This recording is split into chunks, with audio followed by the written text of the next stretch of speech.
दोस्तों नमस्कार। आज की कहानी है पति पत्नी का प्यार। देव नाम का व्यक्ति की शादी अरेंज मैरिज के तौर पर शालिनी से हुआ था। दोनों की शादी अरेंज मैरिज होने के कारण वे दोनों एक दूसरे को पहले से नहीं जानते थे। शादी के बाद दोनों एक दूसरे को जानने पहचानने का काम चालू हुआ। कुछ ही दिनों में दोनों एक दूसरे को अच्छी तरह से जल्दी पहचानने लगे थे।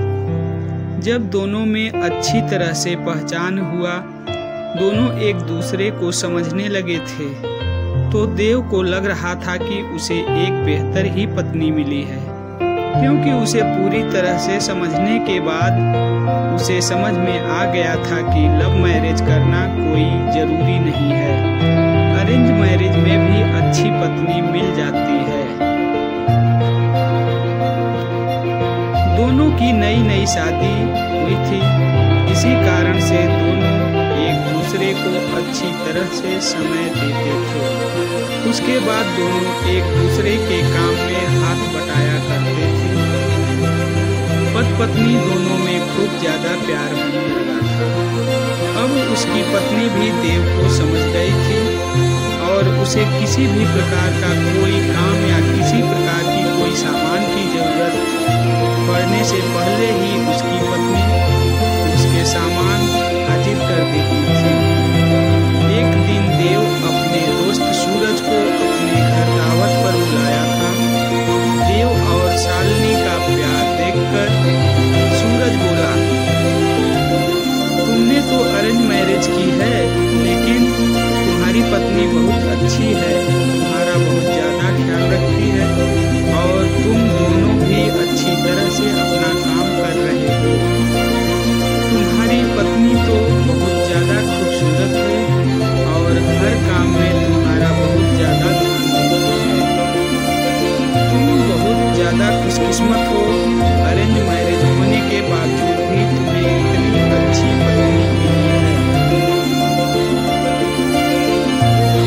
एक दिन देव अपनी पत्नी से कहता है कि जाकर तैयार हो जाओ, हम लोग कहीं घूमने जाने वाले हैं। हम लोगों को शादी को इतना दिन हो गया है और बहुत सारा काम होने के कारण हमें टाइम भी नहीं मिला है घूमने के लिए। चलो आज हम लोग घूमने के लिए कहीं चलते हैं। इतना सुनकर उसकी पत्नी शालिनी कहती है कि आपने तो बिल्कुल अच्छा कहा जी, बहुत दिनों से हम लोग कहीं घूमने नहीं गए। अच्छा हुआ आज आपने बोल दिया, हम लोगों का मन नहीं लग रहा था। चलो कहीं घूमकर आते हैं। दोनों एक कार में बैठकर घूमने के लिए निकल पड़ते हैं। रास्ते में जब हाईवे पर गाड़ी जाती है तो उसे एक बड़ी गाड़ी से टक्कर होने के कारण दोनों दुर्घटनाग्रस्त हो जाते हैं। देव को जब होश आता है तो वह हॉस्पिटल में था। जैसे ही होश में आता है तो वह अपनी पत्नी को ढूंढने लगता है। अपनी पत्नी को ढूंढते ढूंढते दूसरे कमरे में चला जाता है। वहाँ वह देखता है कि उसके सर में और पैर में बहुत ज्यादा चोट आई है। देव घबरा कर डॉक्टर से पूछता है कि मेरी पत्नी की तबीयत ठीक तो है, वहाँ क्या वह सही हो जाएगी? तभी डॉक्टर कहता है कि तुम्हारी पत्नी की पैर की नसों में ज्यादा खून निकलने के कारण पैर को काटना पड़ा है और वह नहीं चल सकती।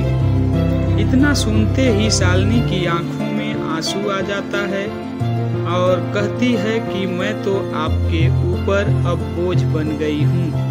इसके बाद देव कहता है कि ऐसी कोई बात नहीं है, इतने दिनों से तुमने मेरा ख्याल रखा है, अब मेरा फर्ज बनता है कि मैं भी तुम्हारा ख्याल रखूंगा।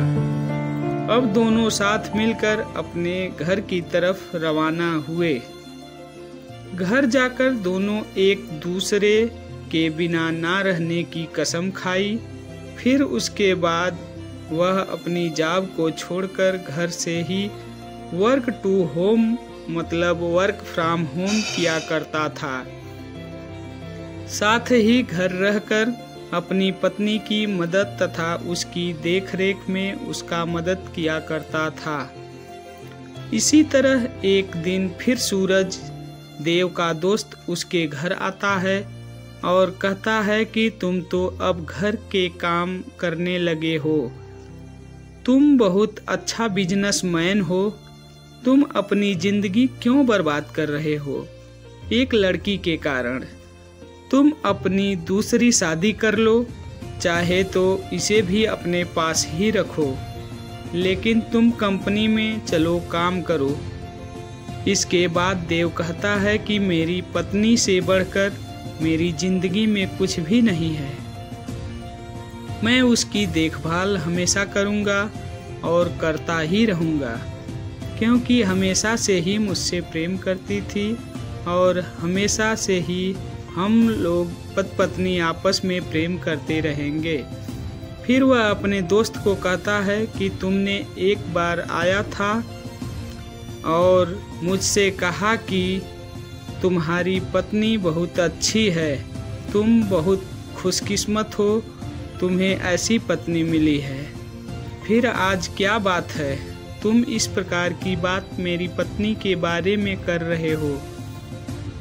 आखिरकार जितना दिन तुमने मेरी मदद की और मेरा भी फर्ज बनता है कि मैं उसे जिंदगी भर मदद करता रहूँगा। इतना सुनते ही पीछे से उसकी पत्नी भगवान से प्रार्थना करती है कि हे भगवान, आपने मुझे इतना अच्छा पति दिया है कि मैं इसका शुक्रिया कैसे अदा करूँगी। और वह सदा के लिए एक दूसरे से प्रेम करते रहे और अपनी जिंदगी को आगे बढ़ाते रहे। इसलिए मेरा मानना है कि पत्नी चाहे जैसी भी हो, उसे कभी नहीं छोड़ना चाहिए, और पत्नी को कोई तकलीफ होती है तो उसका साथ देना चाहिए, ना कि उसके साथ छोड़ना चाहिए। Thanks for watching. दोस्तों, कहानी पसंद आई हो तो लाइक, शेयर और सब्सक्राइब करें। धन्यवाद।